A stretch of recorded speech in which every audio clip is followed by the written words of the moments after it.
Beberapa kali dalam live streaming saya, banyak sekali teman-teman yang bukan Katolik bertanya mengapa suster tidak menikah.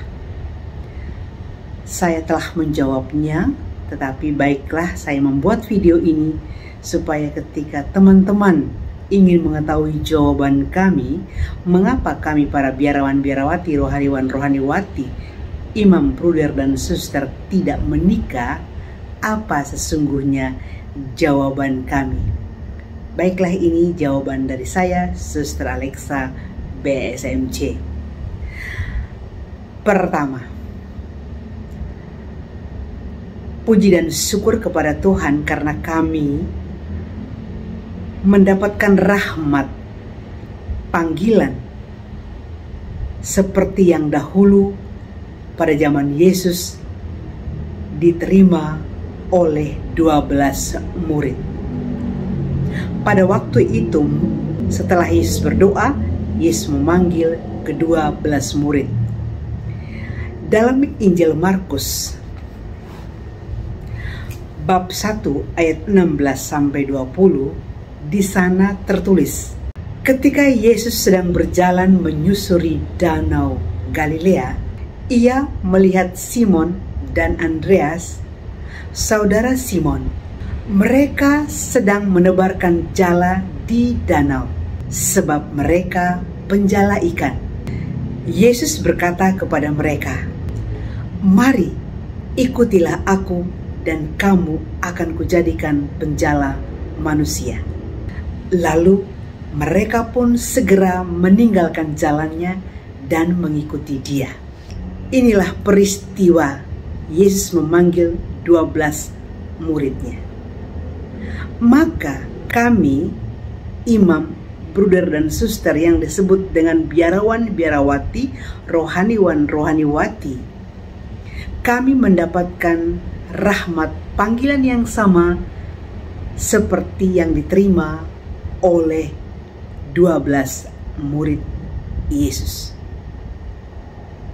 Dan kami pun diberikan rahmat yang sama untuk mampu menjawab, "Ya, kami siap mengikuti Yesus dengan hati gembira."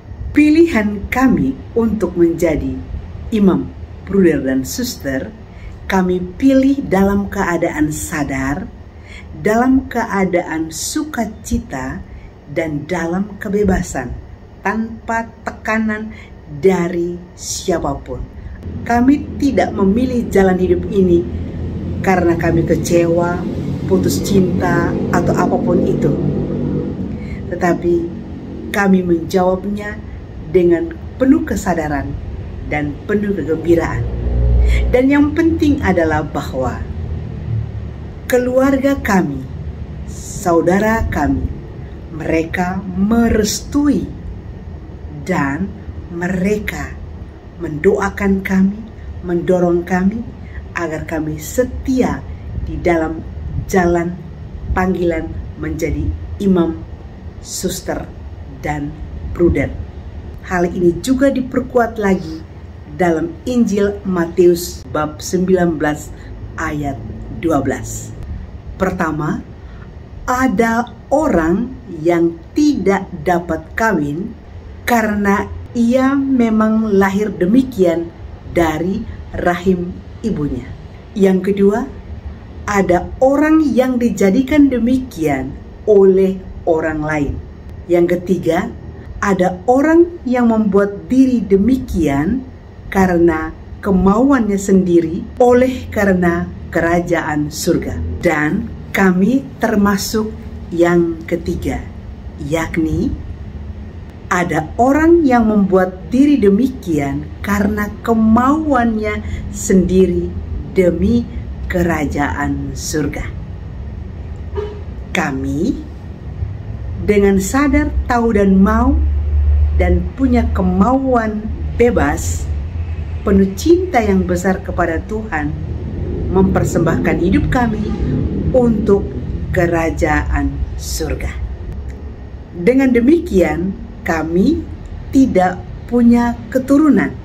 Bagaimana dengan perintah Tuhan di dalam kitab Kejadian bab 1 ayat 28? Beranak cuculah, bertambahlah banyak, penuhilah bumi. Secara biologis kami tidak punya keturunan karena kami tidak mempunyai anak biologis. Tetapi di dalam pelayanan kami mempunyai anak-anak rohani yang sangat-sangat banyak.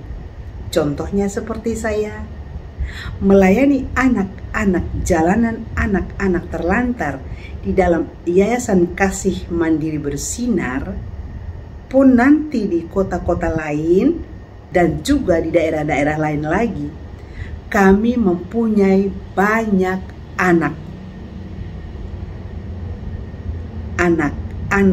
secara rohani.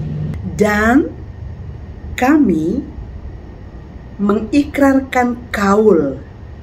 Ada 3 kaul dalam hidup membiara, yakni kami hidup sederhana, hidup miskin. Yang kedua, kami hidup taat total dengan Tuhan dalam dan melalui pimpinan kongregasi kami masing-masing. Yang ketiga, kami hidup perawan atau hidup murni. Bila kaum muda-mudi yang mau bergabung bersama saya dalam BSMC, Blessed Sacrament Missionary of Charity, kontak saya secara pribadi.